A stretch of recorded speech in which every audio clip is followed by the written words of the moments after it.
Think of these options like an electronic watchdog for your health, putting a finger on your pulse, constantly measuring your vitals, checking your quality of sleep, counting your steps, and even more. The Huawei Band 3 Pro has a plate of brushed aluminum on its top, with beveled sides to bring out the bling. And, more important, the screen is covered by curved glass, not plastic. This should make it less susceptible to the scratches and scrapes wearables can earn when you run on narrow streets, dodging double-wide buggies. For all its fancy bits, we were not immediately impressed by the Huawei Band 3 Pro's look, though. It's chunkier than either the rival Fitbits or the sister Honor Band 4. That bands like this are slight and low-key is part of the appeal. This one still is, but it's a little larger than most alternatives. Its band is also not quite as comfy as the Fitbit Inspire HR's. Fitbit's silicone strap has a bit more give, and a couple of times during runs the Band 3 Pro has caused a strange bit of tickly discomfort in the inner wrist. Like the size issue, comfort is not a problem in isolation. The Huawei Band 3 Pro just isn't quite as comfortable as some alternatives. However, it is water resistant to 5 atm, the best you'll find in one of these trackers. This makes it suitable for swimming, and there are no flaps to worry about before you get in the water. Activity trackers are no longer chunky and just built for the gym. The vívosmart 4 is a slim fitness tracker that would suit most people for 24/7 wear, especially if you opt for one of the more subtle colors. It has an aluminum bezel around the screen and metal accents, which come in a range of colors. There's berry with a gold bezel, powder gray with a rose gold bezel, azure blue with a silver bezel, and black with a slate bezel. It's worth mentioning that the silicone strap is built into the device, which means you do need to spend some time working out which color you really want because you won't get to switch it out later.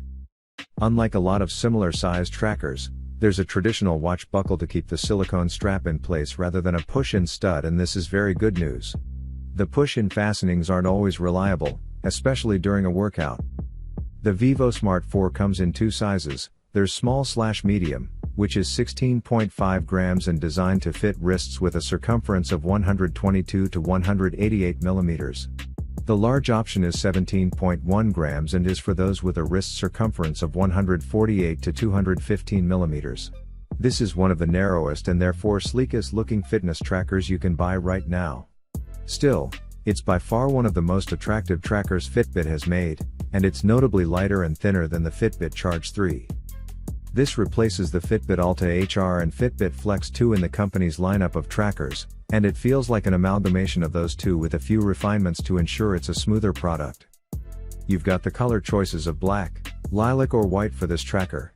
Silicone bands come with it by default, but you can upgrade to a variety of other straps if you're looking for a more formal or just different look. On the right-hand side of the body there's a button that you can use to wake the device and take you back to the home screen. To go through your various stats you'll be using the touchscreen, but it isn't as responsive as a smartwatch display.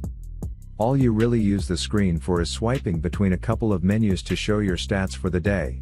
You can start a few features using the touchscreen, including exercises and guided breathing sessions, but you'll have to swipe up to find these. In terms of design, Charge HR is exceedingly similar to the Fitbit Force, but a bit elevated. The Force was a much-loved product that fell from lofty heights when some users reported a skin reaction, likely the result of a metal allergy, and the device was recalled.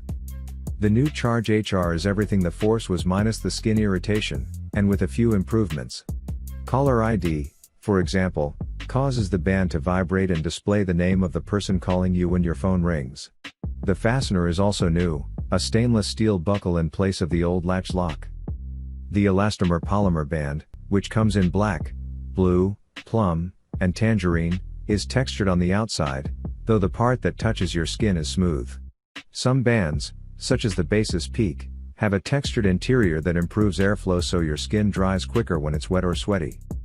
The Charge HR comes in three sizes: small for wrists 5.5 to 6.5 inches around, large for wrists 6.3 to 7.6 inches, and extra large, which is only available directly from Fitbit.com, for wrists 7.6 to 9.1 inches.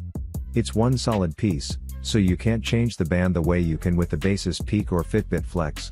The Polar A370 is nearly identical in style to the device it replaces, the A360.